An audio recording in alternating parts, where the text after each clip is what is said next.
C'était il y a 25 ans, le 28 mars 2001. 2000 policiers participaient à l'une des plus vastes opérations jamais menées contre le crime organisé au Canada. 140 arrestations et près de 300 perquisitions, principalement au Québec. L'opération Printemps 2001 visait, rappelez-vous, à mettre fin à la guerre des motards. Elle est toujours qualifiée d'historique. Et pour en parler ce soir, Yannick Dion, inspecteur retraité de la Sûreté du Québec et ancien directeur adjoint des enquêtes criminelles. Bonsoir, Yannick. Bonsoir. D'abord, bienvenue dans l'équipe de Nouveau Info en tant que nouveau collaborateur aux affaires policières. Merci, c'est un plaisir. À l'époque de Printemps 2001, Yannick, tu étais jeune policier. Dis-moi, qu'est-ce qui t'a marqué dans cette opération-là dès le départ? Bien, Printemps 2001, c'était... Moi, j'ai commencé ma carrière à cette époque-là. C'était une opération majeure, là. C'est quelque chose qui était sans précédent, qui n'avait jamais été fait ailleurs au Canada. Et puis, c'était vraiment mythique, là. Donc, c'est sûr que pour un jeune policier, c'était un peu le rêve des enquêtes. C'était un peu qu'est-ce qui était possible de faire avec la collaboration policière. Parce qu'il ne faut pas oublier que Printemps 2001, c'est la collaboration de la GRC, du SPVM et de la Sûreté du Québec et de nombreux autres corps de police aussi au Québec qui ont permis, en mettant ces efforts-là en commun, d'avoir un succès retentissant sur le démantèlement des chapitres des Hells Angels. Pendant qu'on voit M. Mom Boucher, dis-moi, comment Printemps 2001 a changé le visage du crime organisé au Québec?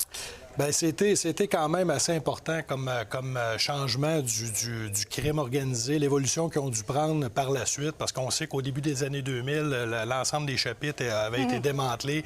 La majorité des membres d'importance avaient eu des sentences, puis ont fait des longues peines de prison.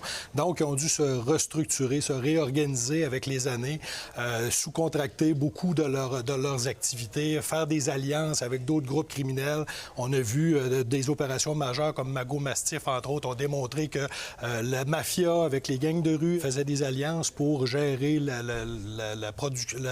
l'introduction de stupéfiants au Canada, la distribution au Québec et contrôler les territoires également. Donc, ça a nécessité pour eux vraiment une réorganisation en profondeur. Ouais. Mais il y a eu quand même Shark après qui s'est terminé en queue de poisson devant les tribunaux. Et aujourd'hui, les Hells sont quand même encore tout en puissance. Est-ce que ça sera possible d'avoir, une fois pour toutes, le contrôle de ce qui se passe dans le crime organisé? Bien, écoutez, le crime organisé, effectivement, les Hells Angels sont toujours dominants, possiblement. Vous savez qu'il y a des chapitres partout dans le monde, donc c'est une organisation qui n'est pas basée seulement au Québec. Ils ont des liens à l'international avec d'autres groupes qui peuvent les supporter. Je pense pas qu'on va pouvoir éradiquer complètement ces groupes-là, sauf qu'on peut avoir de l'impact, on peut les perturber, on peut maintenir une pression constante sur leurs activités. Puis c'est ce que les organisations policières font au Québec depuis plusieurs années. Yannick, je veux t'amener sur un autre sujet, sujet qui circule énormément sur les réseaux sociaux depuis quelques jours. Une policière qui se fait carrément enguirlander à Montréal par un homme. Je vous invite à écouter ce qui suit. T'es mon esclave. Genre, si je veux, t'es mon esclave. Sale chienne de merde.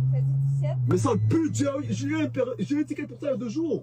Donc, Yannick, c'est pas rare, j'imagine, quand on est policier, de se faire apostropher par un individu. Mais quand même, la policière ici a vraiment fait preuve d'une grande retenue, puis c'est ce qu'il faut, je pense. Oui, c'est incroyable. C'est dans les premières fois que je vois la vidéo, effectivement, la policière était d'un calme exemplaire, d'une maîtrise exemplaire. Écoutez, c'est pas rare, effectivement, puis c'est ce qui est malheureux d'avoir des individus là, qui n'ont aucun respect envers l'autorité puis qui vont traiter les policiers et les policières de cette façon-là. C'est monnaie courante. Il faut que les policiers apprennent à composer avec ça. Effectivement, ils reçoivent une formation quand même qui est de qualité au Québec, donc qui leur permet justement d'avoir des comportements comme on a vu la policière, mais c'est inacceptable. Écoutez, c'est pas toujours évident non plus de garder son sang-froid dans des situations comme ça. Yannick, merci beaucoup, c'était un plaisir. Merci, ça fait plaisir.